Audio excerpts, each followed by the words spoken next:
So let's start. Do your best impressions of each other.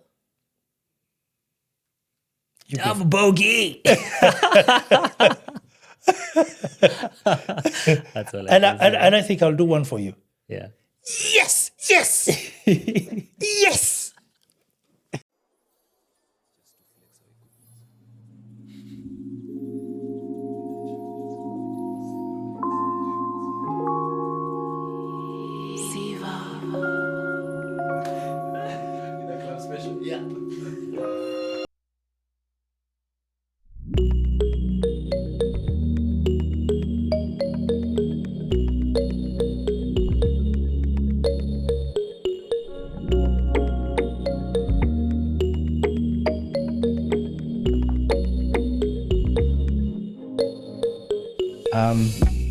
Do you want to start? Go ahead. Hi, how are you doing? My name is Lawrence Kinyanji.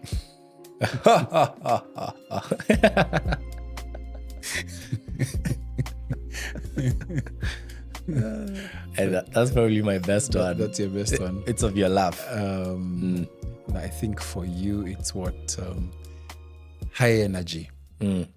Hi, so my name is Sean, and today I'm here to let you know about a really amazing product.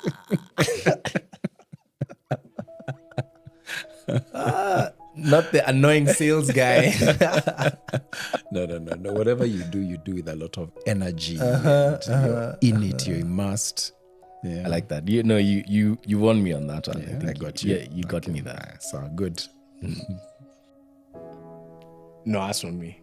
That's not you. That's not me. Is it? I don't know. What do you think? I know. No. Huh? That's not you. The kukodoa macho. That's somebody else. That's That so can't be interesting. the best impression. Yeah, that can be. That would be the worst impression. No, that's a misrepresentation. Okay. Misimpression. Huh?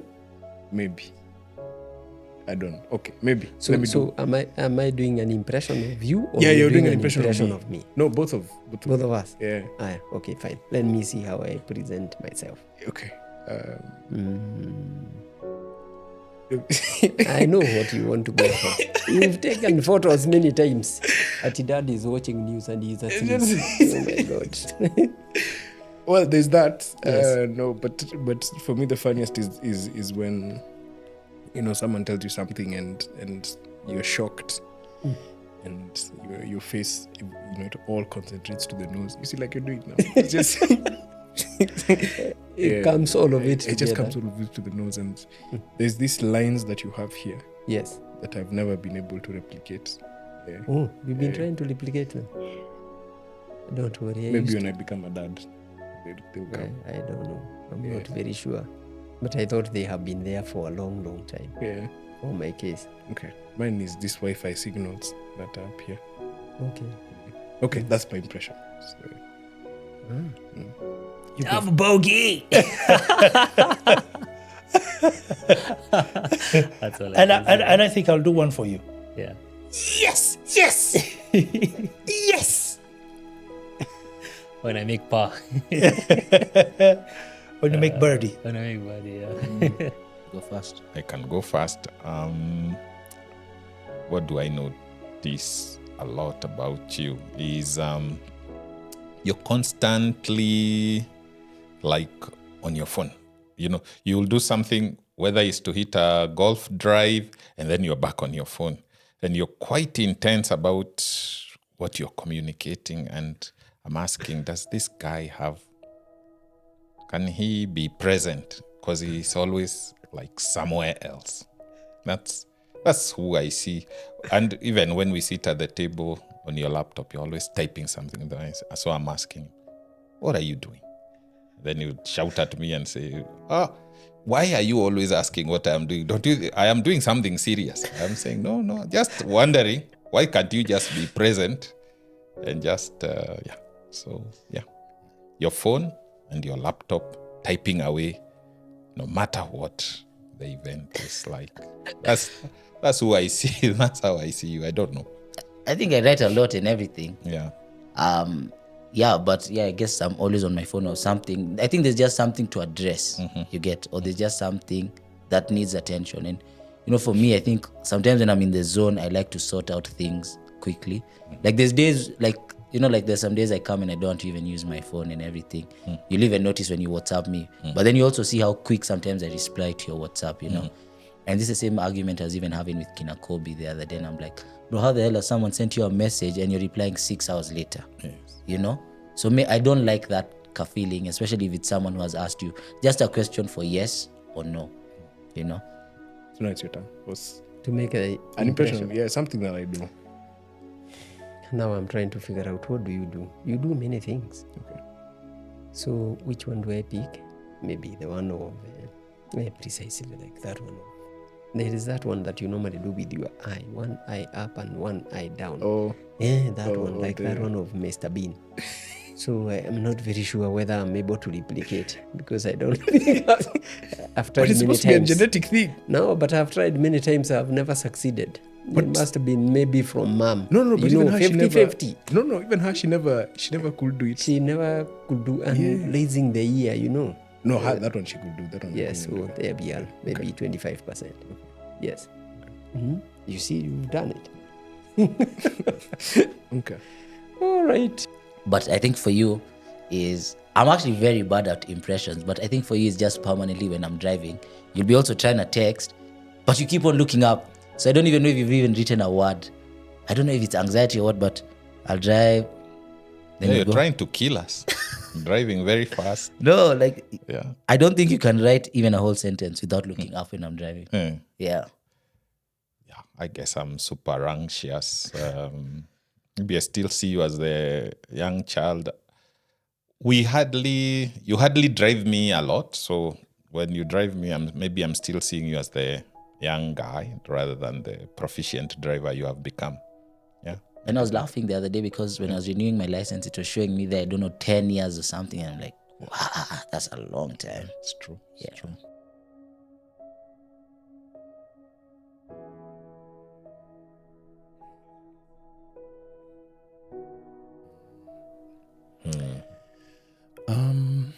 I think I would first talk about your bearing. You always convey yourself with a lot of confidence.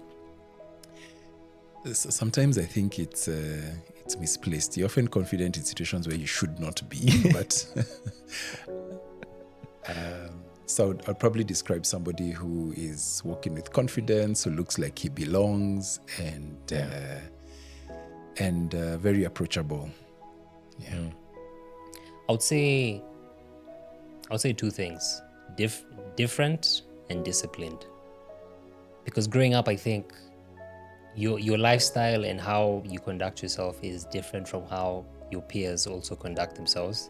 Because the fact that you're able to wake up in the morning at 4 a.m. and go and swim, or able to wake up at 5 o'clock and go play golf at 6 o'clock in the morning when you see light, is something that not many people are going to do, especially at your age.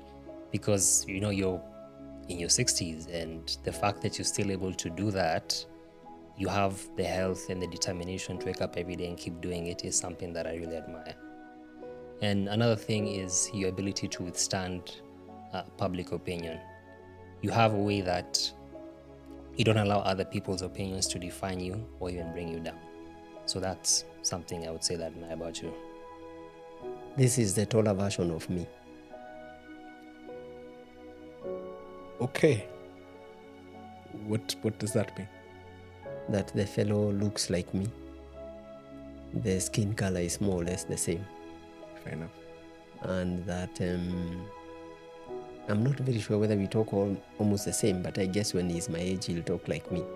No, I think that one for talking the same. There are times like when I hear myself, when I'm hearing myself, it's very different. But when Yes, I of listen course. back, like someone will put me on loudspeaker. Yes. I'm like, no, I sound too much like him.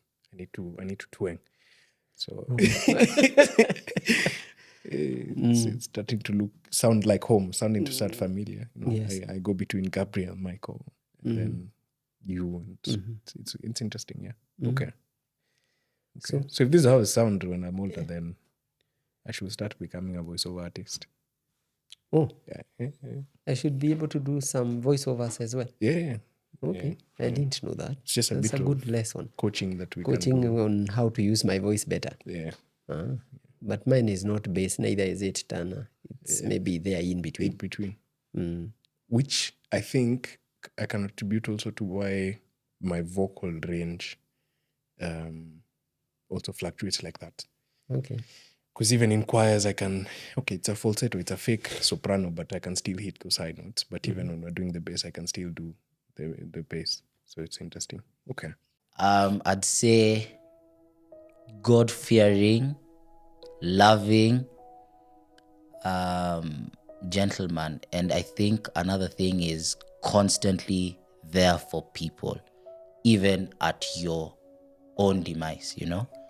And I really appreciate that for you, because like I was even laughing about it the other day with someone, and I was like, do you know last year on Father's Day that my dad got sent 3 or 4 messages of Happy Father's Day before any of his sons even sent one. So that just shows, like, you know, who you are. You're loving, you're God-fearing, and you're just someone who's there for everyone and anyone. You step up to any occasion, you know. And it also just goes to a testament to see how many people stay in our house, or how many people will just randomly walk in, you know, and sit there. So I'd say actually the best way to actually put it is one word is father to all. I mean, one sentence is father to all. Wow. And not just father to all, but loving father to all. I think that, yeah, that sounds like me. I look, I have 3 sons, but the number of daughters I have who call me dad, there are many. And Even sons. Even sons who call me dad. So there is something there. So I guess what I have to work on is, you know, this huge responsibility of, you know, trying to be a good dad to all these people. But the fact that, and dad as opposed to father, dad is sounds very endearing and loving. So I enjoy it. So I know even though I don't have daughters, I have daughters. I would say about you that you're determined. And when I'll call it determined. When you set your mind to do something, you get it done. Nothing sways you. You remain focused, and you eventually deliver. You can deliver anything. And if I may recall an incident that happened, I think you were in a class, you were 5 years old, just before you got to Standard 1. yes. And there was a sports day, and we're in school, and there was a 100-meter dash for your class. You were 5 years old. It wasn't 100 meters. They called it 100 meters, but it wasn't 100 meters, more like 50. And there was a boy in your class that was reputed to be pretty fast. So everybody's was wondering who will come second, because first position is taken. And the race started, and you jumped out. And what I recall is a clench of your jaws and the determination on your face. But guess what? At the finishing line, you came first. And it was a huge disappointment to a lot of people. A lot of people thought the other young boy was going to be first, but you came first. And that's the reason why I say determined, because from that point onwards, anything that has been set in front of you that you have had to do, or you've been appointed to take responsibility for, you've been able to by clenching your jaws and focusing on exactly what you're supposed to do. Yeah, thanks. Thanks for that. I'd say that you're a man of the people. To be more specific, I'd describe you as a champion of people. So in situations where, someone doesn't have a voice, or someone needs help, or someone's trying to figure things out, over time I've noticed that you're the type of person who steps up for them and is a voice to the voiceless. I'd also describe you as a problem solver. As a kid, I always felt like you had the solution to everything. And also a nerd. Like, guys don't know, but you're quite geeky. I think you read quite widely, and also taught me to do the same. But I'd describe you as a walking encyclopedia. So when did you stop thinking that I know everything? Hey. That's the problem. Do you want a date? I can give you a date and a time. No date necessary. Okay. What can I say about you? I think if I described you, I would describe you as very, very intense about what you want to achieve. Very intense. I think if there is a wall, you'll go through the wall to achieve what you want to do. And sometimes I wonder whether your friends say, "Hey, Tupac, I think you're very intense. Are you happy? Are you happy about this?" But I think you're intense in a very caring way. You like things being done the right way. You like to see things working. And I think nothing stops you. And one of my memories about your intensity, trying to achieve a goal, was one day, I think you were probably 8 or 9 years, and we were seated in a church we used to attend called Juma. And I didn't know you had spoken to the pastor at the age of 8, but we were called you were called first to say something. Or I think it's how churches ask, does anybody want to say something? And this 8-year-old guy stands up and starts walking towards the pastor. Now I'm terrified. What are they going to tell the pastor? So Tupac picks the mic and he says, "Hello, church. I would like you to pray for my mother because of that time." Maybe you said, because I would like her to stop smoking because it's not good for her health. Wow.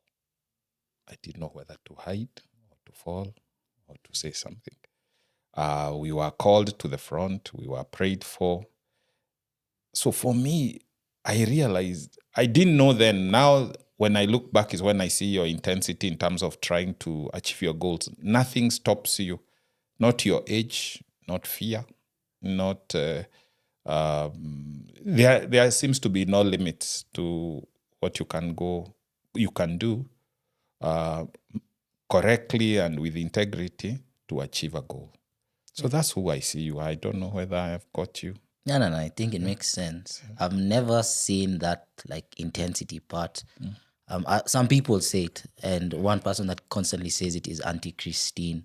She constantly tells me that, and she tells me even sometimes when I want something that I'll really go for it. And she was telling me even that on her wedding day that I almost dropped the cake.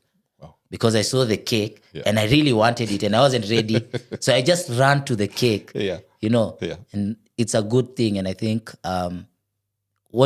sometimes I don't feel like that, to be honest. Sometimes I feel like I really slack on my goals or I give myself excuses. Mm-hmm. But you're right. If I say sometimes when I really, really want something, then I actually go for it. Are we describing ourselves, or we have now gone into other things? No. Okay, part of the description. Okay, all right. Description. I think for you, I'm already laughing. I'll collate from pieces that I've had and also what I've experienced myself. Okay. Without using your name, it's this leader who inspires people to be good and to do good.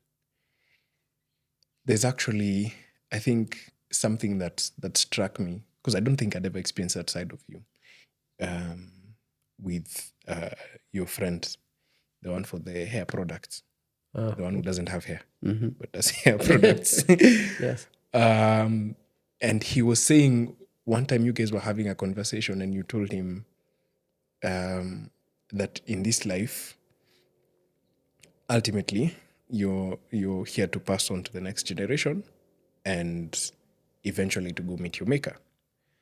So everything in between can be conflated, confused, all these other things, but you need to always remember that that is why you're here. And that forms a really good center line, which has also formed the center line of how it is that I live my life today.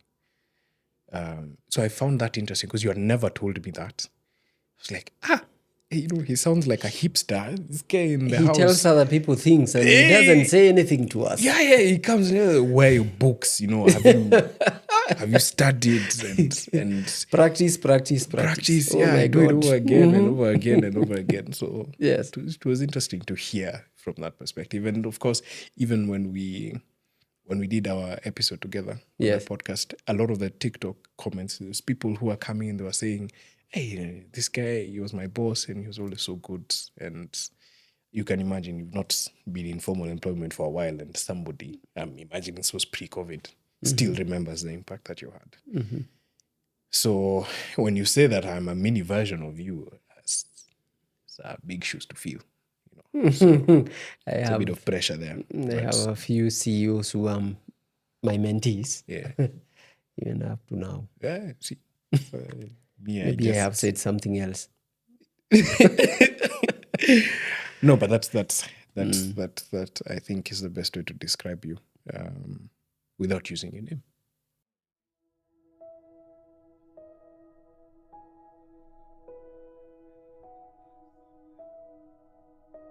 Okay, for me, it's the Stoicism. Wow. Yeah. I think, because for me, I feel things, like I really feel things.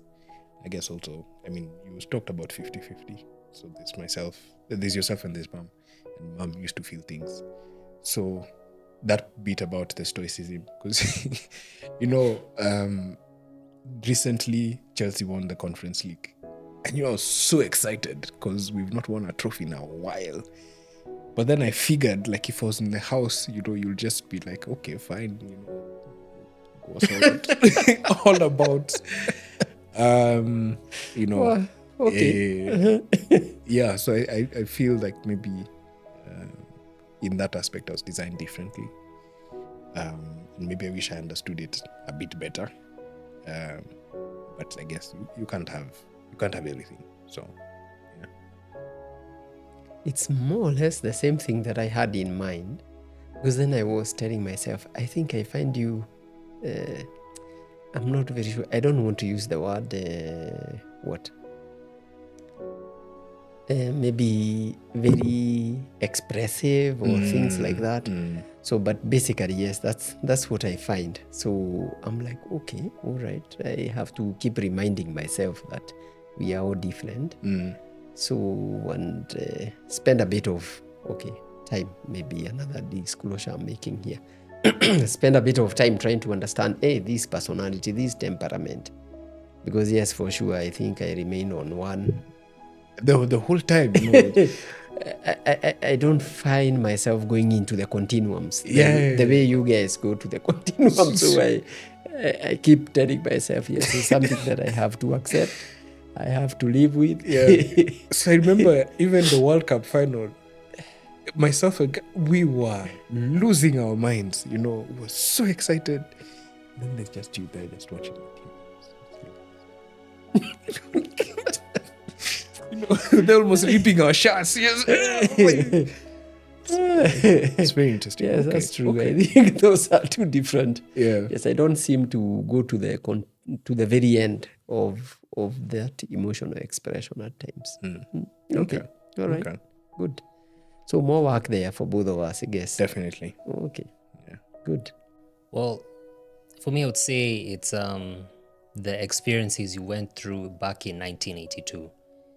because I remember there was a time we were playing that card game with Kina Kamau and the other family, and you spoke about how the coup completely changed your life and changed your outlook and experience. So that perspective is something that I wish I would understand what you went through, because being imprisoned and your freedom is taken away from you is something that nobody ever wants, and you don't even know when you were going to be released in the first place. So the fact that you went through that, and I think it even showed you more strength and more courage to even be able to take on challenges that you maybe understood that you thought you would never do. So maybe you can tell me about that experience, what it was like. Well, we can dwell into it too much, but what I can tell you is that I'm 65 years old. That experience happened when I was 22. And a lot more has happened, a lot more water under the bridge. But maybe what I might be able to state out of those experiences is that they've developed me, and I have grown out of every experience. Out of the experience back when I was 22 years old, and all the experiences that I've had between 22 and 65 that I am now. Mm-hmm. I can't turn around and have any regrets. They've been able to develop me. On your side, I wish I understood your disappointment, because you can play golf and get really disappointed because you don't have the numbers that you want. And I laugh about it. If I have a bad shot, I will laugh about it. You have a bad shot, I will see you creases on your face, on your forehead, and I'll see you disappointed. I wish I understood why. And it's only a game that you've had to go through that experience. Yeah, I think for me it goes back to what you spoke about earlier when I was in kindergarten, and it's that determination and that target that I set for myself. So I'm the kind of person who sets high standards for myself in everything that I do. So when I don't meet those standards, I get disappointed in myself. But at the end of the day, it's just a game. It's true, but for me, it's all about becoming better each and every single time. So I want to improve. I want to become better, and that's why I get disappointed. Yeah. I must say that now I understand better. Yeah. Now I understand. It's taken a while, but now I know. Yeah. Okay. I'd probably say your childhood. I think, of course, I've only known you as an adult, so trying to figure out who you are as a teenager, who you are as even a young man, before you had a family and kids. I'd say that's something I'm curious about. I guess because maybe that's where I am. And I figure that as the male template in my life, a lot of the things that I deal with, or the way I think, or, who I am. So I try and look back to that. So I guess that's an area that I wish I understood better. So that's a good thing, because now I'm encouraged to journal a lot. Whether or not I have been journaling, that's another thing. But I think that's something that I feel would help my son in the future to figure out what was my dad doing at that time. Okay. Yeah. It's a good reflection. For me, it would be your A-level years into early campus, because we came from a situation where you had never been a boarder. Yeah. And so we always lived together. We did a lot of stuff together. And then you took off. You went to SA. Took off sounds like okay. You went to school. You went to school in SA, and you changed quite dramatically in terms of the person who went out and the person who came back are dramatically different. And then university came and still you're away. So in a sense, I'm enjoying the finished product now, but I think it would be nice to have heard or to have been in touch with what was going on at that time. What made you who you are now? What were your experiences? And so I think that's a window. I was used to being constantly in the picture. So I feel like there's a chunk there of some years that is missing. Take me for lunch, I'll tell you. Just one. I like seafood. You know, to take me. Expensive. Can I read your journal instead? Oh yeah. Actually, I do. I did a lot of journaling at that time. Okay. Yeah. I'll walk you through some of it. Okay. Good. I'll do the same. Yeah. Okay, so sometimes I think I ask you, is this intensity maturing into a bit of anger? I don't know whether it's a bit of impatience with people are not delivering what you want. So maybe sometimes you can switch into, like, you can feel like you have some anger inside of you. So I'm wondering, are you dealing with a past anger or just because somebody is not delivering what you want? So I wish I could understand deeply what drives you sometimes to become a bit impatient and a bit angry with things not going your way, or people not seeming to do what you think they should rightfully do, or people, something. That's what I feel. Don't know. No. Am I addressing something somebody has pointed out, or am I agree with creating? you. Mm-hmm. Like I said, maybe it's just because it's not just you. Even like sometimes my friends say like, yo bro, you're too impatient, or I'll say something because something hasn't happened my way or everything, but it was also a reflection that I had the other day. Is like, I think sometimes I've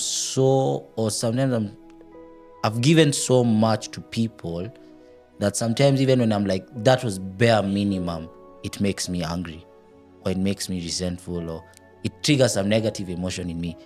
And it was a reflection that I made the other day, you get. And I was like, for real, it's because I think I'm always trying to show up for people, That's why, like, when I'm like, for real, like, honestly, you couldn't even just come for 10 minutes. It makes me feel some type of way, not understanding them. But it's because for them, if they told me, yo, Tupac, come right now, let's go to Coast. If I needed to go, I'd go. So I think that's where it comes from, But it also comes, I think, from the intensity to do things and want to achieve things. And like exactly what I said, like sometimes I'll tell Kobe, bro, it's 6 hours. How can you not have replied? And it's not that I'm asking you to do me a favor or something. It's sometimes I'm like, isn't that something you should actually do? Yeah, but like I said, I think the more that I journal, the more that, we develop cope and encourage everyone to start therapy, including myself. I want to learn about those things. Those are things that I've noticed about myself, and you're right, I need to get to the root cause of them. I think for me, the one thing maybe I'd like to understand about you, whatever, is just maybe how you think. Yeah, I think for us, a lot of our conflict comes from how we both think. Yes, and for me, I don't understand how you think. Like that sounds crazy. Yeah, I don't, because like it's always in like an anxious, panic, defense, security thing, Like even when something drops in the house, you're running downstairs. I'm like, Dad, if someone is in the house, they're in the house. There's nothing you're changing, So even sometimes I'm like, should Dad smoke weed once in a while just to chill his nerves? Yeah, because even that on holiday, that me and you, we go on holiday a lot and work holiday. Yeah. Dad, I don't even feel like you're that relaxed. I feel like a knife has dropped, like it's like you're always living over your shoulder. Yeah. So I feel like maybe you should also try, or maybe I should try and understand why you're always in that panic mode. Even when you're playing golf and I've hit, that reaction. And I'm like, Dad, for me, it's okay. It's life, Yeah. But maybe you can say something about it. You're right. I think I'm super cautious. Maybe that's why I'm an accountant. Accounting is my background, so and then insurance. So risk, just I live risk. So everything, maybe I look at it through the lenses of what could go wrong. So I've been, it's taken me a long time now to let go, to start letting go that it will be well. Everything, it will be okay. Things will sort themselves out. So it's taken me 60 years to find peace in letting go. But it's very hard to sort of deconstruct something you have been all your life. So when I look back, we grew up in the times when if in class you lifted up your hand and you gave the wrong answer, you got beaten for it. Maybe at home, if you didn't do the right thing, you were beaten. I was brought up by my grandmother and my great-grandfather, and she was very, very strict. So being wrong meant pain. And having things out of place meant pain. So I don't like disorganization. I don't like disruption. So I think so maybe you could call it the upbringing. The upbringing structured me to avoid pain by eliminating risk or trying to foresee risk. So you end up living your life like driving a car with a handbrake on, and the tires are just screeching. So I think that's me. At 61 now, I'm living better. I am allowing things to be, and maybe I feel happier and more peaceful. Yeah, but I guess it's history. It's partly genetics and nurture. Yeah. Mm-hmm.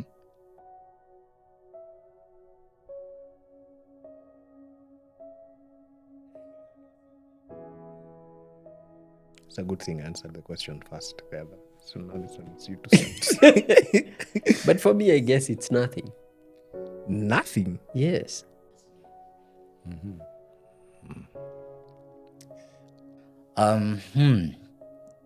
Hey, Dad, I think first of all, that thought does not even sit right in my mind because I can't picture a life without you.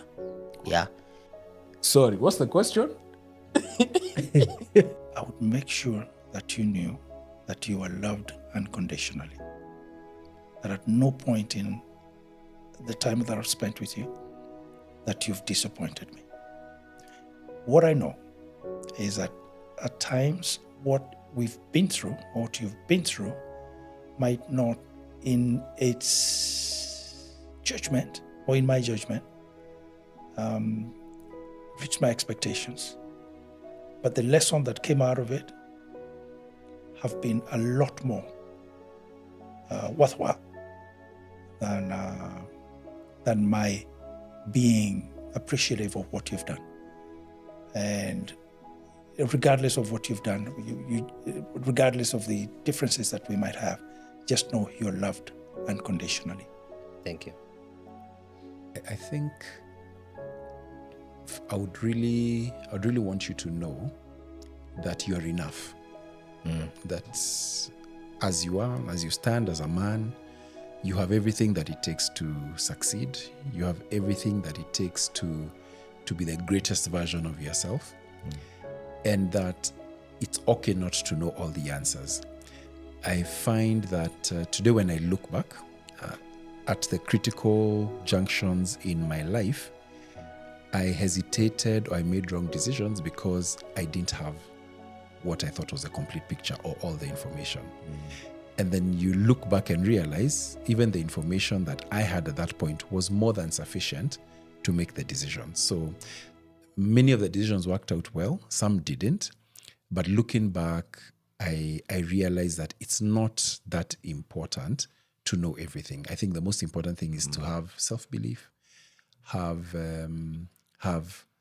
have a good sense that you have what it takes, and that what you will need for the journey, you can still find within yourself or from other people and draw it in. And so walk with confidence and with your head up high and, dive into situations. Yeah. I like that. Why nothing? Because you've just explained it at the start. Uh-huh.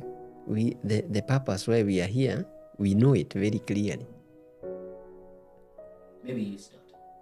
Hey. Okay. Uh-huh. You see, when you've given everything Okay. that matters, Okay. then there's nothing else to give. Fair enough. Because at the end of it all, you know even where the cupboard for title says. So you'll just go and open and read and see. There's nothing else that is inside there. Yeah, so there's nothing more that we can talk about in this case. And why are we here? Back to our maker. So he has his guidelines. Okay. And those guidelines exist, isn't it? So absolutely. You know why I say nothing? I remember one time, I think it was one of those days. Now it's the time you started going out and in the evening and things like those. And I'm seated in the house and I'm wondering, oh my God, now what is this guy doing? What is he up to? And things like those. And we had a conversation with you. I don't know whether you can remember. And you asked me a question that made me feel okay. And I live by. The question was, you don't trust what you have put in me? Yeah, I remember. You remember the asking. question? Yeah. Yeah, so that was it. Yeah. And with the time, I've seen, yes, I was freaking out for nothing. Okay. Yeah, so I have nothing more to say or do. Okay. Maybe to build on, but not anything new. Okay. Yes. Fair enough. Because I can't picture a life without you. Yeah. And a lot of people will know this, or a lot of people that know us from the start, is we started with such a hateful relationship. Yeah, I didn't like you. Like, not that I didn't like you, but we didn't have a good relationship. Yeah, it was provider, no talking, nothing. But somewhere along the lines is you really changed. I don't know what happened in your life, but change happened. Yeah. And, we became friends and everything. And I keep on telling people, I think till even today when people ask me, who do you think is one of your closest friends? I say my dad. Because we spend so much time together and we talk about a lot of things. And maybe these days I can even talk to my dad about anything, So I'd like you to know that, like, the good, the bad, the ugly, the pretty, you've been an amazing father. And I say that not just to me, but to anyone who calls you dad. Yes, that's to even anyone else that we've invited into the house and calls you dad. And how I even know it is people tell me, hey, Tupac, your dad is so amazing. Sometimes they even say, what happened to you 3 boys? Like you went wrong. Yeah, like your dad is such an amazing person. What happened to you 3 boys? So, and I'm extremely proud of you. Yeah. And finally, I'd like to tell you that I know because of you, the guidance, the friendship, the conversations, the laughter, that even if I'm half the husband you are and the father you are, I'll be a good damn father and husband. Amen. And I'm certain about that just because of you. Yeah.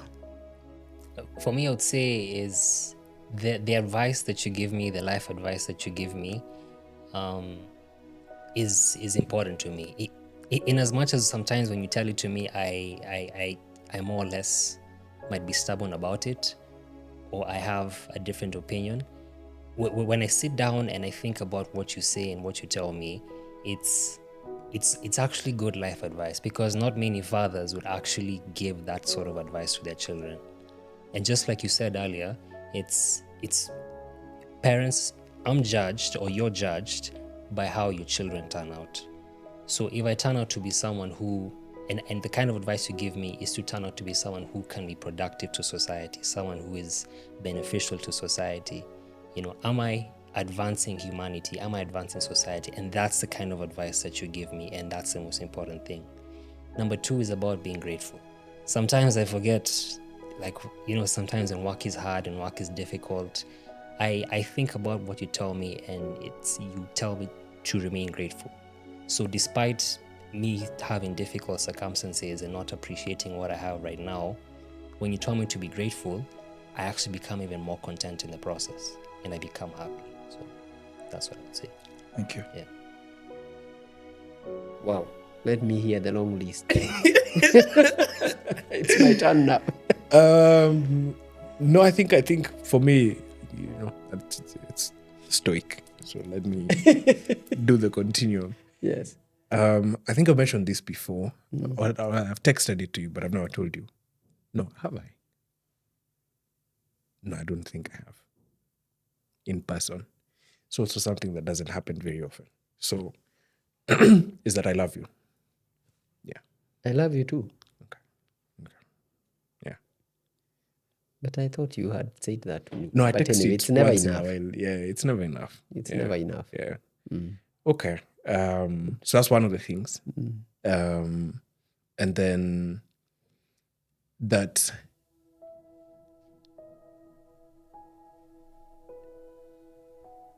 I am the man that I am today because of all the good, the bad, the ugly in between that I have experienced through your eyes, through your guidance, through your leadership. Through that line. Yes. Yeah. I think that in itself has allowed me to flourish. And I've felt the highs, I've felt the lows. But I've always remembered to come back to the middle. And in some ways, I've had people come and compliment that side of me, because now people outside find me like, especially when I started working, they said, okay, this guy he's so calm, he's so relaxed, he's so patient, he's so this. It's like, you guys are not my dad one. So, To receive the flux. hey, he's a different level, that's the level that I aspire in everything. Yeah. So it's largely attributed to you. So I will give you your flowers. Thank you. Yeah, on that. Because I guess more often than not, as children, when we're growing up, there's a certain entitlement that we move with. That, you're my dad, you're supposed to have offered me XYZ. You're my mom, you're supposed to have offered me XYZ. But I think, based on also the formation that guys like Ram gave me, one of the things that I realized is nobody owes you anything. And the fact that you do this is a choice that you make continuously. No one compels you to do this. There's very many examples of dads who are not present in their sons' lives. So I don't take it for granted. And that's why I think it's important to recognize just how much effort you've put in. And you said you were freaking out for nothing, so... yeah. Let me give myself back the flowers. Yeah. I'm Please doing a take good that. job as a son. Okay, great. Nice to hear that. You never contemplate the departure of your son before you. So that's a tough question. But I think, what have I seen about you is your ability to bounce back. I've seen you go through moments that I was scared that you'd even contemplate taking your life, and we were saying, hey, can you listen to his dog? The first time was when, when your exams, what year was that? Were nullified. Yeah, 11. Year 11, yeah, they were nullified because of people saying there was WhatsApp papers being circulated, and they came, you were part of that circulation process, and people accused you about that. And we had CIDs in our house, and I recall you writing me a note about it. I was really terrified because I knew you had revised, and you were bright, and you were ready for the exam, and I knew really you wouldn't cheat. So when that thing came, it was a shocker. And I knew this was one of those moments when you have to, I was wondering, will my son survive this thing? And what could he do overnight? Because I think it's devastating. You are like an influencer in school. You are a well-known person in Jaffrey, and people liked you, and you had this big name, bigger than you, Tupac. So so now this has happened. CIDs are coming. People are talking about exam cheating. What will happen to this child? You bounced back. You agreed to retake. You moved to St. Mary's, built a new group of friends, and blossomed. Went to uni, and finished. So for me, that was one of those moments. I say, you are amazing. You are able in dark moments to pick something and turn it and make it into a beautiful thing. So I think you will do all right. You will do all right. I know the way you look out for your brothers, how you tell me, Dad, I don't want to be taking care of somebody's child. I want us to be together, doing great stuff together with my brothers. So I know you care a lot. So even if I wasn't here, I know that the family will be taken care of as long as you're able and God blessing you. And I know you'll go places. And my constant prayer is that may the Lord show you why he placed you on this earth. Because I know with your intensity, when you discover your meaning and purpose, and I hope in this podcast you're on that journey, you will do things that will touch many lives. So I am very confident that if I'm not here, you'll be okay. And you will do okay for many.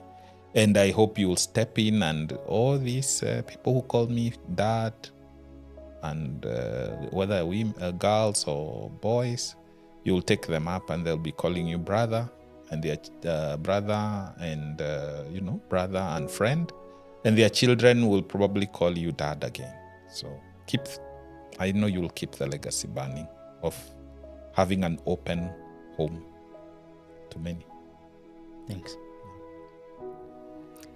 I think what I'd want you to know is that you've been a good father. Yeah, I suspect if being a man and the things we worry about or think about still continue on into the future, I figure that sometimes you might have doubts or concerns like, okay, did I play my part?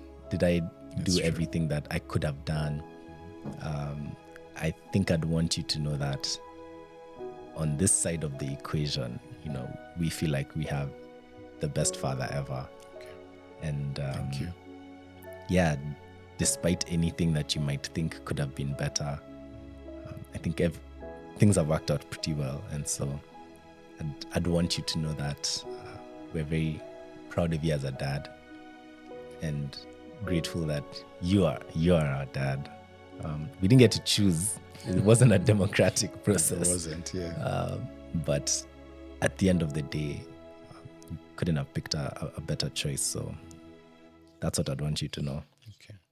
It's good to know, because I think it's tempting always as a man and as a father to look back into your kids and wonder whether the things you hope for them to be, or maybe the things that they're struggling with, are there as a result of something that you could have done better. Should I have picked a different school for you? Should we have lived somewhere else? Should I have made certain decisions? You always,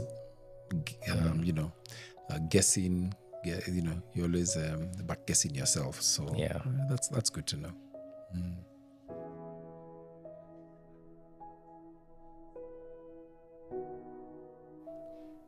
I think for me, there have been many. There have been many. I think probably one of the more recent ones is when you and your cousins came to visit me in Malindi. Yeah. And we did all manner of fun things, but probably the most memorable is when the double cup got stuck in the sand and the ocean came in and we had to get towed out many hours later. So I was worried about your safety. Well, you guys were safe, but I think it was quite a memorable stay that we had that week. No, definitely. It was actually, you were the only adult. And I think there was like 5-6 of us. Yes. Like cousins, friends. All teens. All teens. Yes. And you decided, let's go to the most remote beach. It wasn't even Malindi. That's not even Malindi. And you decided to we're drifting on the sand and whatever. And the ocean consumed that car. But shout out to Toyota. Hilux. Are they paying? Are they paying? By the way, Tupac, that car survived. It was consumed by the ocean, 3/4. Yeah. And that was really fun. I'd say my most memorable and a time that I think was just so precious to me was very recently when I was in uni in my final year. I was having a really tough time, and I remember I had texted you and mom, and I was just like, this is what's going on. This is how I feel, and I think it was just such a depressing moment in life. I was second guessing everything. I had no confidence, nothing. It felt like I was living on shaky sand, and I was living life a day at a time. And so you sent me a text, and you're like, "I've booked a flight. I'm coming to see you." That time I was all the way in Mauritius, and you didn't have to, but you came and you spent like 5 or so days out there with me. No agenda, just being there with your son. There was no lecture on how I should have, lived life differently. There was no, you just focus on finishing school. It was none of that. Yeah. It was just like, how are you? And how can I be there for you in this moment? I mean, we didn't do anything extravagant. It was literally like cyclone season. It was that was so crazy. Hurricane level We winds. didn't do anything. I landed and there was a cyclone and we were shut down. Yeah. And then the moment I left, the sun shone. So we were literally stuck in our Airbnb all those days. Yeah. And maybe we might have gone out here and there to a restaurant or two. But it was the small things. And I remember we had dinner one day. We were back at where you were staying. And I think you walked me through a conversation where, I mean, the long and short of it was you gave me perspective on just where I'm at in life, all the things that have gone right, and how insignificant this small blip in my journey is. And I think you really built up my confidence and literally saved my life, I'd say. So I think it's been 180 degrees turn since then. And, I think I am who I am today because of those 5 days when you came to see me. So, I think that's my most memorable. You got me some really nice cologne also. Unfortunately, on my flight back, I left it in my hand luggage, so it was confiscated. Somebody took it. Yeah, I've never found it again. But it was those small things. You brought me unga, yes, porridge, all the things that I like. The things starving students need. Yeah, and I remember we really debated, but I think, and also at that time, we think we're just in a stage where we had so many outgoings. We were so broke. Yeah. So literally, that air ticket took every last thing. And you know how you get to the airport, and I told you, Mom, now you guys are on your own until we'll figure out when I come back. Yeah, but I found it very, what I really liked was how it's almost like a sign from God. because I landed and I remember, you picked me up at the airport and there was all this, dark clouds and everything. And I remember us going to get some shopping for where we were staying, and they were literally shutting down and saying, hurry up. And we didn't go anywhere. We didn't do anything. I guess typically as dudes would have been tempted to fill that time with things to do. Yeah. But I think God just orchestrated it that we're stuck in this apartment, and we just had to spend time with one another, which was really what we both needed. Yeah. Yeah. I agree. Thanks for that. You're welcome. Okay. An easy one was a hole-in-one. He did... On your birthday? On my birthday. On hole number 6 in Royal. Tupac is very, very competitive. So when he gets a hole-in-one, we all have to know. And he did some filming of himself. It was a very, very, very beautiful occasion. So for me, that was... one of those great memories, because probably it happens only once in your lifetime. Mom has had a hole-in-one when we were with her, so again, That's crazy. That's interesting. The other one I would like to say that really shaped me, sort of made me understand who you are, and we grew. We were on a project at Mount Kenya Safari Club, and we were sharing the same room, the same bed. The bed was huge, but we had this long project, and we just got to know each other and be in the same space for how long? Like 3-4 weeks. And then and previously, before that, there's a time for like 2-3 months. Yeah, but you kept coming and I kept coming and going. So that was a brilliant experience for me, to share the same room with, what are those animals that keep making noise at night? Hyrax. And you tell me it is okay, Dad, they're not coming to eat you, and they're not going to come into the room. You see what I said about anxiety? Anxiety, yes. And then out of that experience, again, as testimony of your persistence and intensity, is when the Minister of Health, or the President, actually announced there will be lockdown. It was COVID, just the beginning of COVID. There will be lockdown and nobody can move from wherever they are. So we are in Nanyuki, and this guy wants to get back to Nairobi. And let me tell you, he got the doctor's letters. He went to he organized things I was scared to do. He was organizing, and he was so we said, me, I'm not part of that process. One day he walked from the Mount Kenya Safari Club to the road, which is quite far, to go and get a vehicle. And there are animals in between the gates, so he's a crazy guy. Yeah. He ended up in Thika. I think the matatus brought you all the way, the taxi. Was it a taxi? I took a taxi, actually. You took a taxi all the way to Thika?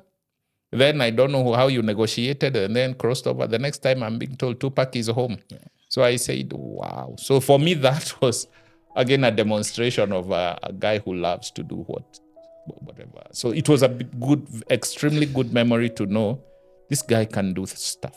Yeah. Mm-hmm. It wasn't the best way to do it, but honestly, I didn't see myself staying there for that long, bro. And the fact that we called people and they were saying, hey, this time it's tricky. Yeah. Yeah, it's like, the project is over. Yeah. There's nothing we're doing. Yeah. And I was like, hey, man, I think I've enjoyed my stay here. Yeah. I think it's home time now, Yes. I would say every day is a memory. I can pick a single day or a single instance. Yeah. But every day is a great memory. When I see you and see you leave in the walk out in the morning and come back in the evening, that in itself is great. I can't go to any specific, but every day, the fact that you are doing exactly what you'd like to do in life, you are reaching the milestones that you've set for yourself, that in itself is a huge memory for me. It's big time. Thank you. I think for me, I would say is spending time with you, basically every day. Even on weekends, if it's playing golf together, and if it's going for breakfast, if it's going for brunch. I think the fact that I get to spend time with you is something that is a blessing. So for me, it's spending time with you. Thank you. Yeah. So many. Anyway, so we'll go for 3 memories. First one was after bad. Second one was when things were going okay. And the last one was a childhood memory.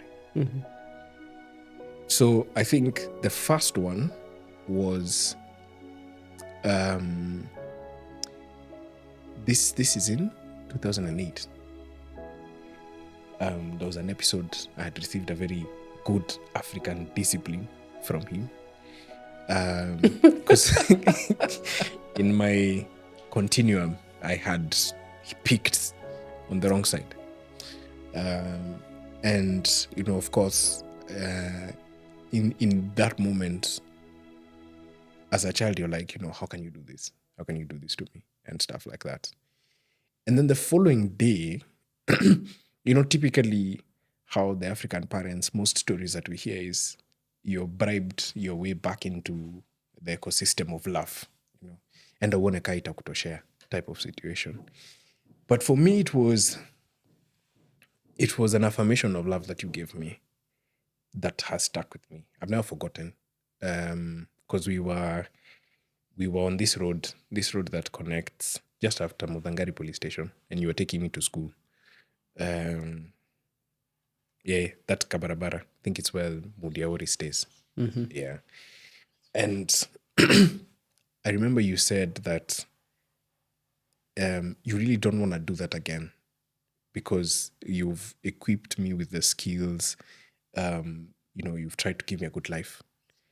And you want me to do the right thing. Like, let us not have to resort to that. And for me, it was like a chance at redemption. I didn't feel like, despite whatever had happened the previous night, I didn't feel afraid. I didn't feel scared of you. In fact, it had an inverse effect. Like, I wanted to make you proud. After that, I was like, no, yeah, let's not do that again, you know. And that was, I remember, in September of that year, of 2008. And the next year, I think I swept up a lot of prizes on prize giving day. Like I said in Tajituma, like my work here is just to make you proud. Before, of course, not. The year after that, teenage kicks in and things go a bit sideways. So, but it was that switch up for me that was an inflection point. Yeah. So that's one of them. The second one, now the next year when things are going well, you sort of bribed me. You bribed your way into now good academic performance. You're like, okay, fine. If you do well, we go for this trip. And it was a pilgrimage at the time. And let me tell you, like when I went to class, it was just like I was locked in, you know. But it was, again, same road. I still even remember the radio station I was playing. It was Waumini. Yeah, so same road, and I was like, hey, I need to do my best and to make him proud and stuff like that. And then the last one, this was back when the economy was booming. We had air shows in this country. You know, yes, you know, people had enough planes and enough fuel for the planes to be able to just go and waste it entertaining people. And for me, I remember we were on the pavilion, and first I was scared of the guys who walk on those super long legs. You know, and they look like they're really, really tall. And then there was those two streamer things that do the whole thing.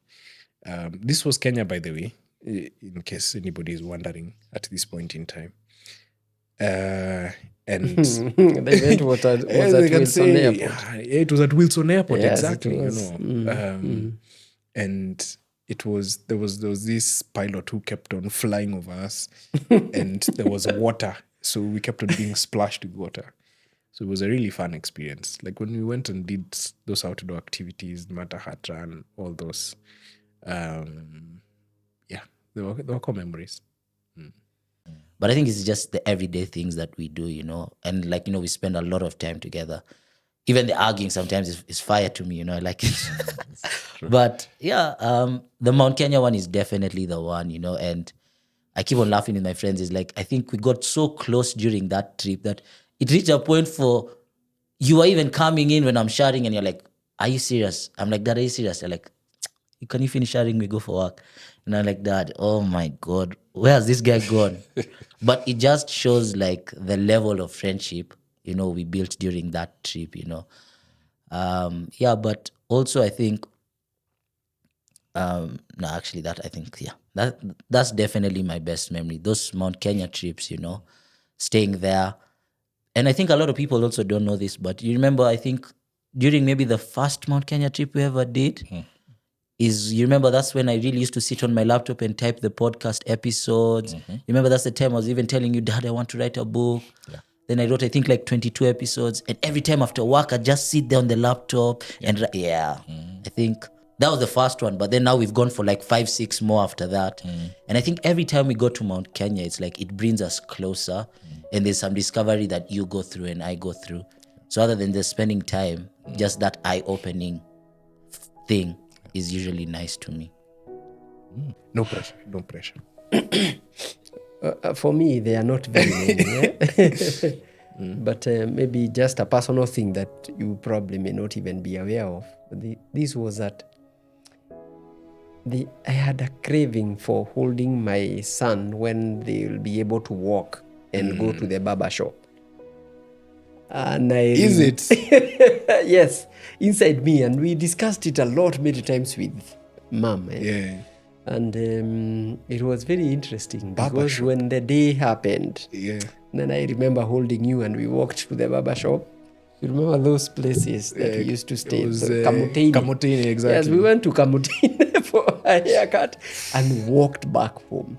That's an experience I will never forget. It was the first time, my first experience, my first everything. I may have walked with others thereafter, but this was the very first one. So it's an experience that has stayed with me all along.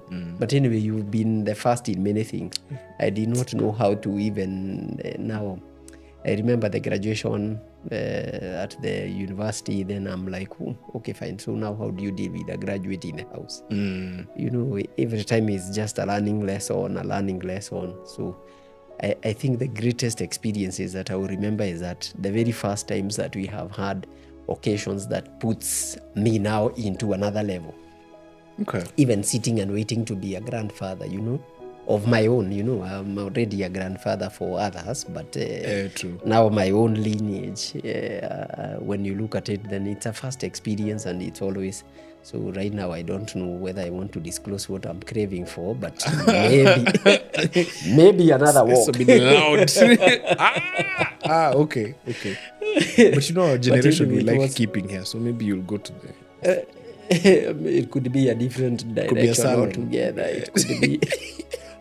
Okay, fine, mate. That could be It's off. 2025. But anyway, 2025. it's 2025, Okay, and it's not even 2025 To shave yet. my head bald, man. Oh my God. Hey, just come out shining. Yes. So it's an experience that has refused to go away from me. And anyway, I think I had waited for long Okay. for it to come. Okay. Yeah, so it's a conversation even we had with Mom, and she kept wondering, so what's so big about it? Yeah. But then just holding my son, walking and coming back, Yeah. wow, that I think was a great experience for myself. And those other experiences, quite a number of them. Okay. Okay, good.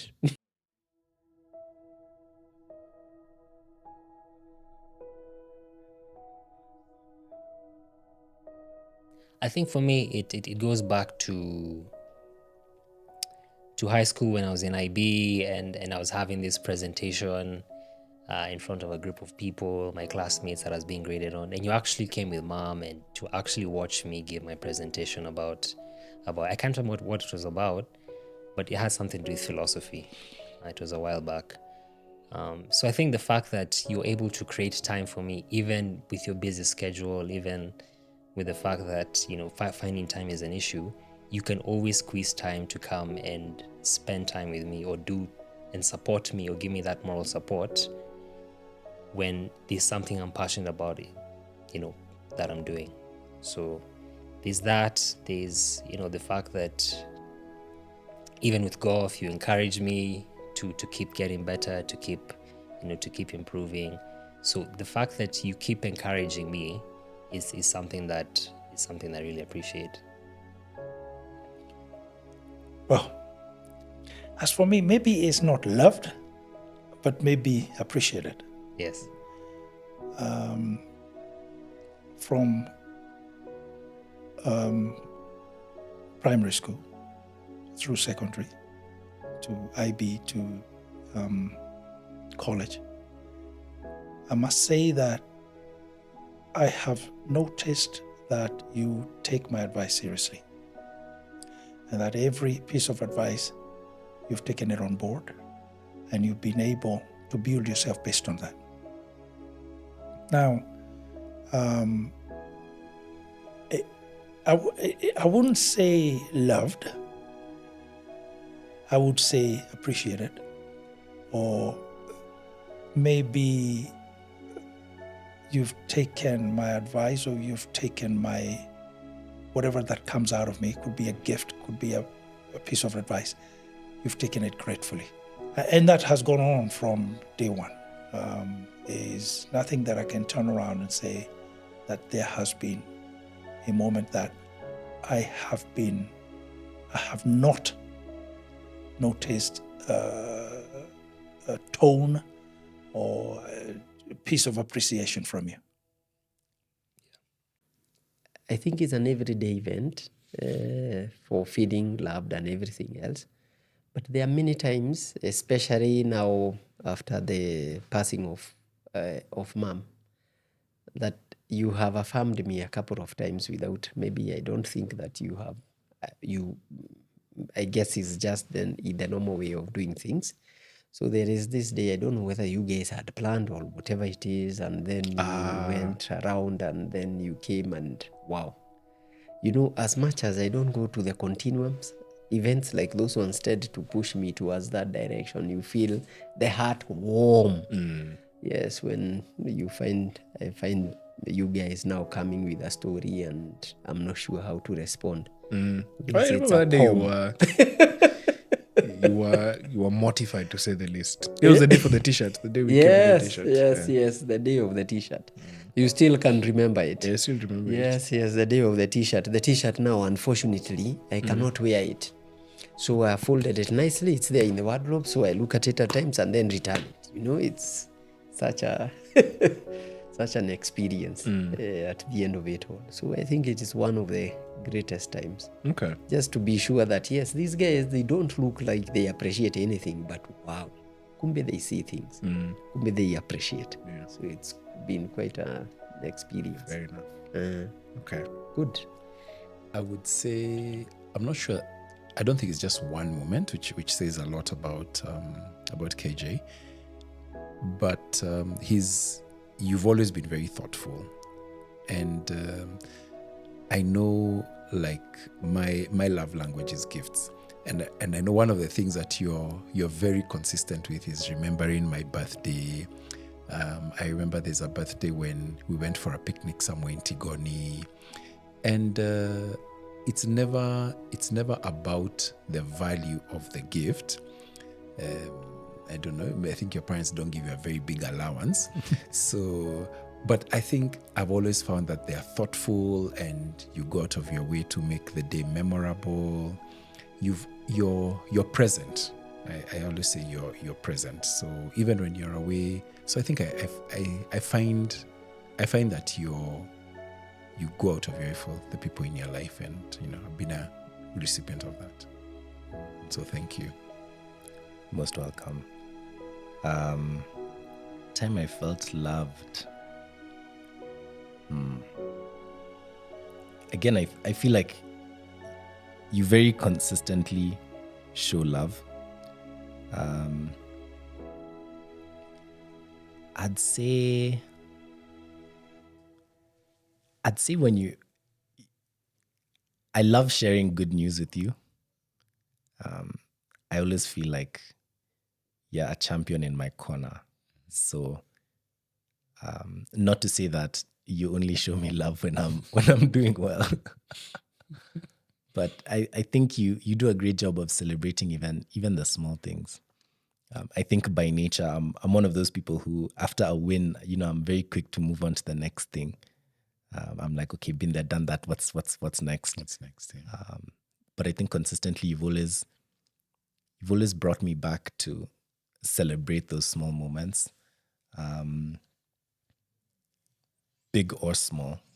So small things like, I graduated during COVID and, didn't get to go to campus for graduation, but, you put together lunch and, got me a nice graduation watch, so it's those small things where I feel like, okay, I am seen and my accomplishments matter no matter how big or small. So in such moments, I do feel loved. I think by the way I explained you in the start, loving father, it shows you that we always feel loved. I always feel loved, and for as long as I can remember, from the football games to the golf games to the prize giving days, to, as long as you were in Kenya and you're around, you never missed any of those. And that's why I keep on telling people, I think because my parents were those kind of parents, my love language is quality time. So that. But I think there's a couple of them that made me feel, truly loved. I think was your support when I did the TEDx speech, because that was tough for me to do. I remember most of my friends didn't show up. I think only Brenda and Sandra did, and Regina. And the guy of the electric motorbike. Yeah, who finally came, Masa. Masa, Yeah. yes. But I think, that was nice for you to be there for me, especially to have that conversation and to let it out. Especially when I had that conversation, I felt like I had lifted a weight over my shoulder. I think the other one was maybe like 3-4 years ago or 2 years. I don't know. I'm not too sure. But you found me outside burning things, listening to music, and you just came and sat with me and never said a word. You said, I don't know what you're doing. I don't know what you're going through, but I'll just sit with you here for a couple of hours. And you think you sat with me for an hour before you went back into the house. So yeah, that one is like, sometimes you don't need someone to say something, you just need that closure and company. And for me, that was what I was doing by burning those things. Yeah. I think for me, also in the adult life, because across the years, my understanding of love has changed. Yes. For me, we were in a group of people. I don't remember which group it was. It could be maybe the friends or the Jumuiya. Yes. And I think you were asked to say something about me, and you said that you're my friend. Oh yes, it was a group. Yeah. Jumuiya. Yeah. So even beyond being, you said beyond being my son, I think we are friends. Yes. Yeah. For me, that was first an eye opener, because maybe you take it for granted, and there's something that I'm trying to do now, even with the other people, because we are siblings, fine, but friendship is a choice. To Yes, actually, one of the things that impressed me was that phone call that you guys had recently with them. Yes. It took you quite a bit of some time, and I was like, oh, okay. Yeah. I didn't think that these guys could sit and talk for hours. Yeah. Yeah, so at least the others I know, but for her it was interesting. Yes, it was quite interesting, and I was quite impressed by it. As much as I never said anything as usual.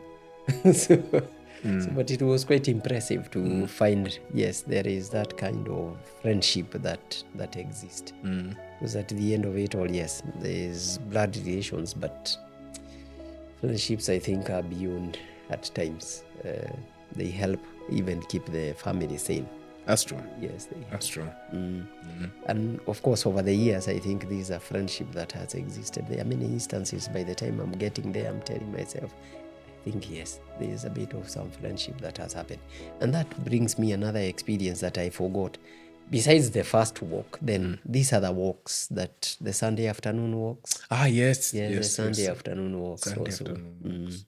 Those ones also. They've been good experiences. It was as well. free food for me. That was not the objective. No, But I'm anyway, looking back yes, as a that's true. kid. Yes, yes. Right yes, now that's I'm true. like, you'll be the one who tell me this coffee is not Yes, that's true. Okay. Okay, good.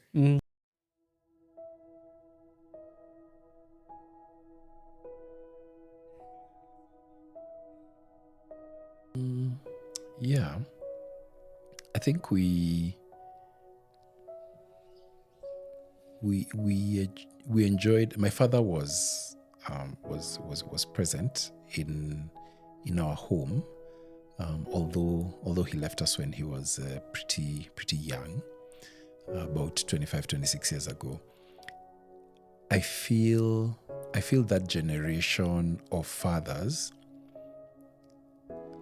didn't understand how to emotionally connect to their kids, and they were great fathers from the point of view that they understood best. So it's not a blame thing, but just understanding he really did the best with what he knew and what he had. So they were great at providing, they were great at ensuring the safety and security of the home, of organizing things, exposing us to the best of our abilities.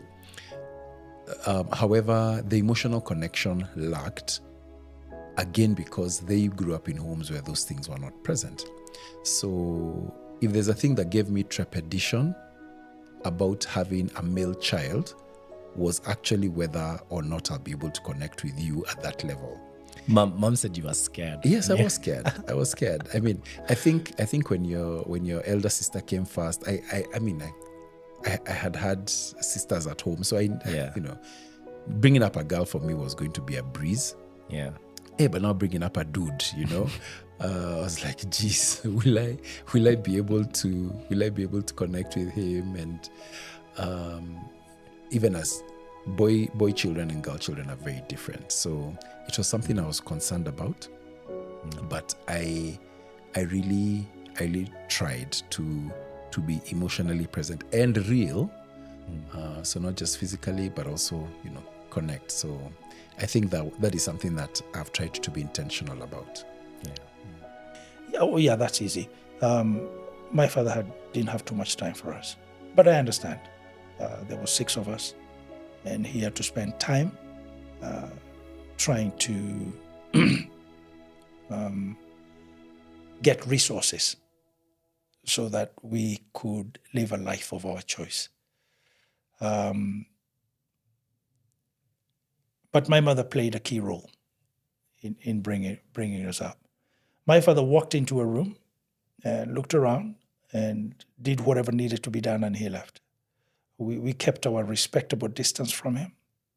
He wasn't a harsh man, no, but he was busy. And we knew he had a lot going on his mind. There was a lot of demand in our lives, and he had to meet those demands. So now, the time that he missed out is a time that I give you. I think we spend more time together than a lot of people do. Yeah. That is something that I missed from my father. It's the time. But I understand absolutely that he had things to do.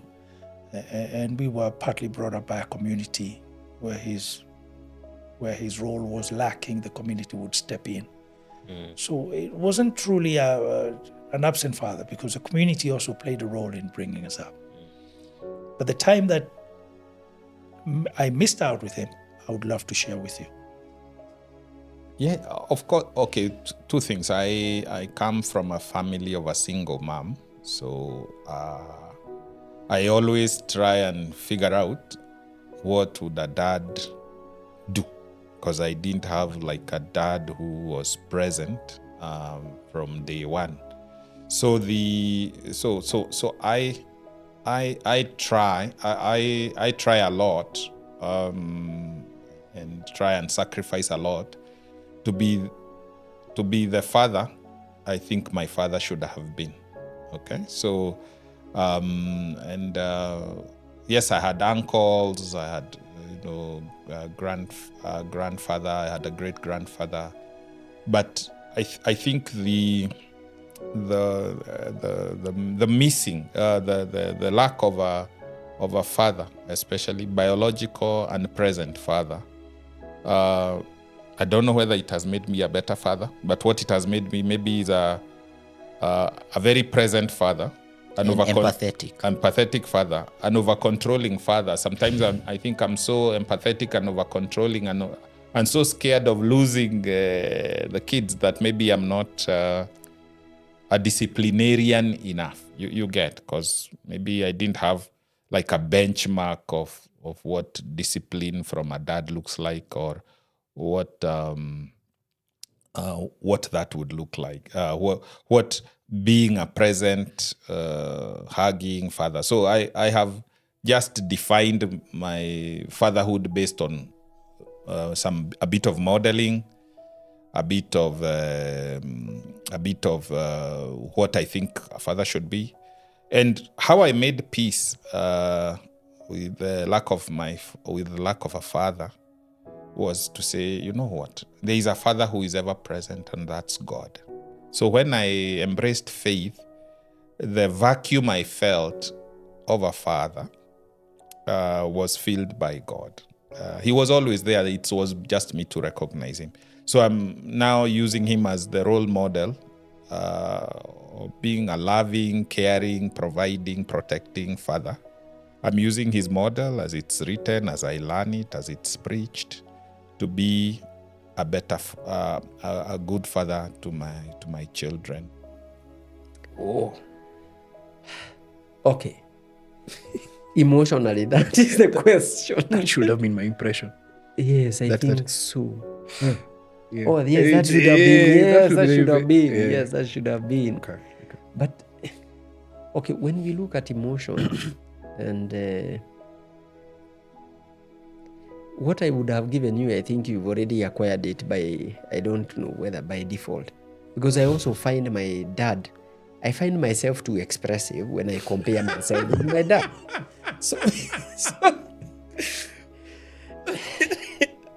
at times even I start wondering, is it that wisdom has not sunk in me properly, or what is not happening here? Fair enough. Because you see, I'm sure you have had a couple of conversations with him, and you realize that what he was telling you is completely opposite of what you thought. Yeah.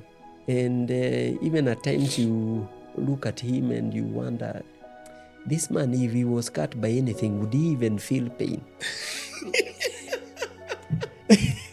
No, that's so true. Because I remember when we were laying his mom to rest. Yes.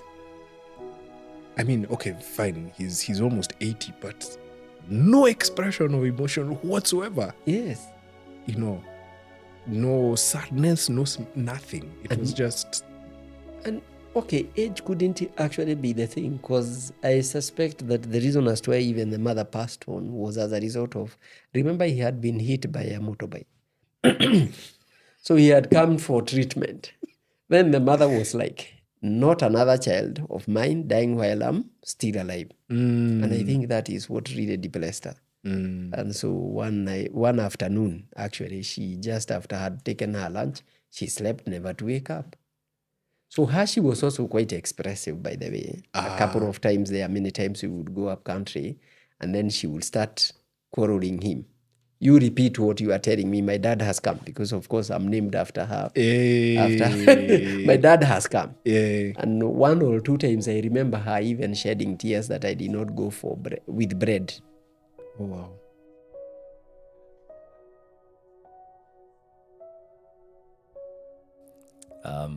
Other than being 6'2", what unspoken pressures I'd say,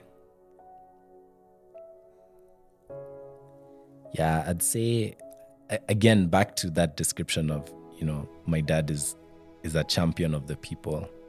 I think my dad is very dependable. So oftentimes the pressure I feel is that as the next of kin and, his duplicate in one way or another, Crown Prince. as the crown prince of the household, there's an expectation that I too must be as dependable, as consistent, as reliable, as brave and solution oriented as my dad. So I think that's probably one thing that looms over my head, especially in times when I fall short of that. I'm just like, man, if he's figured out how to do it, how comes, I'm struggling? Or, will I ever match and, be that guy? So that's probably a pressure I feel now and then. Interesting. Only that my IQ just slightly got higher than yours. No, I'm joking. No. But like I said, I think you even said it in you said it in the start by yourself. You said that I know that when I leave that you will fill in that gap. Yeah, I think that gap is, such a big gap to fill. Especially, like the way sometimes I can just get lost in Tupac, and you're there. Fred is the father for all. He's a dad for all. He's a people for all, So I think I do feel the pressure, and I pray that, like I said, if I'm half, I'm okay. Yeah, if I'm half, I'm okay. Then I've achieved a lot. Okay. You get? I think for me, it's that need to be successful, the pressure to succeed, because the advice you give me is good advice, but sometimes I feel that, there's a pressure, like, what if I don't meet your expectations? Because I feel growing up, I've sort of always tried to meet your expectations, and the pressure of not meeting those expectations leads to disappointment. So sometimes I generally have that fear, because I think it's become an internalized fear that I always have to meet your expectations. But just like you said earlier, you're loved unconditionally, whether I meet those expectations or not. That's, for me, is something that I've learned today, is that whether or not I meet them, I'm loved unconditionally, and that's the most important thing. Yeah. Yes. And you've added on to it. Oh my God. When you said, okay, it's not unspoken, it's very spoken. And I think I see it with very many people. I generally worry the day that I'll have to take over, because the shoes are really big. Wear size 6, I wear size 9, but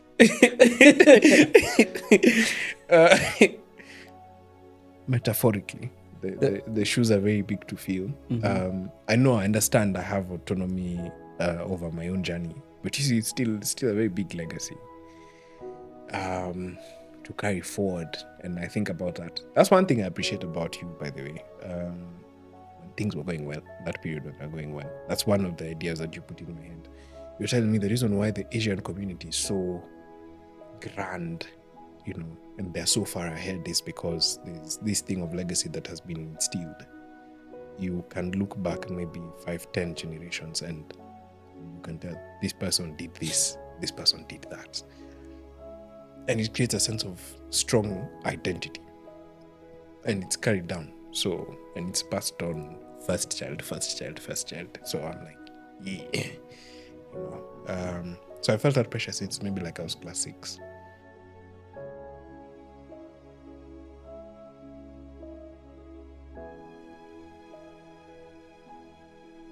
I think for me, I want to tell the fathers and sons out there is you can work on it.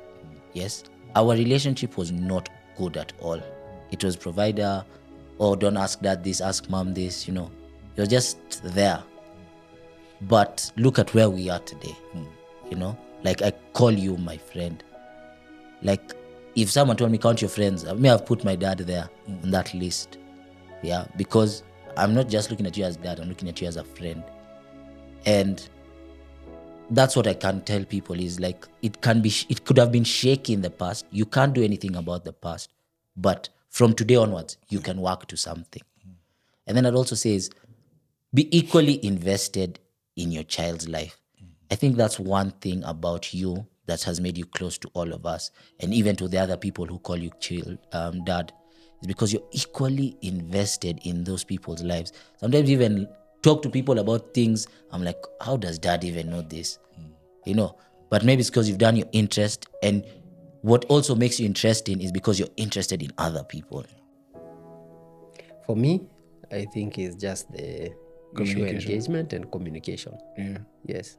And I think, I mean, you can't teach an old dog new tricks, but you can teach the trick in a different way. okay. For the one thing that I really, really appreciate is the openness. Like, you allowed me to be my own person. And I think that's something that even the new fathers can emulate. Allowing your son to be his own person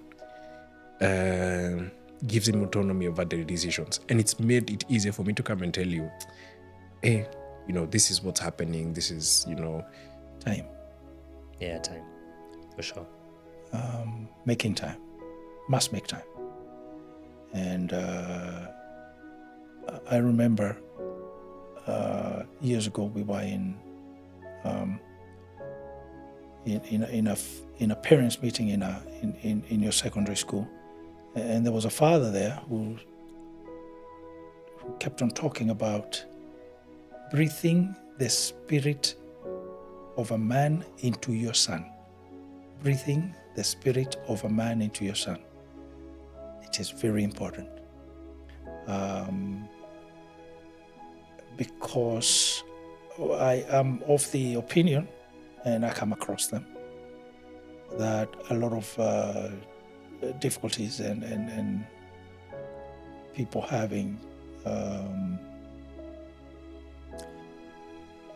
relationships that are not going exactly the way they want them to go is based on not spending time together. Make time.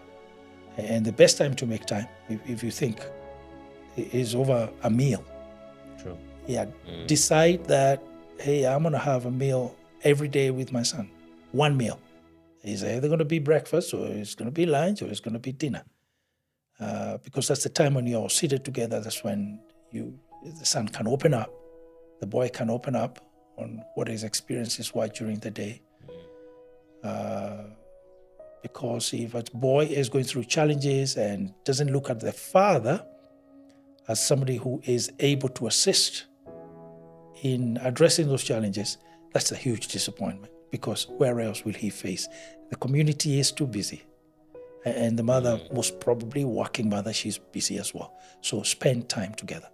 Yeah, definitely, I agree. Because even after this interview, we were even planning going to have a meal. Correct. Somewhere here around Karen. So Yes.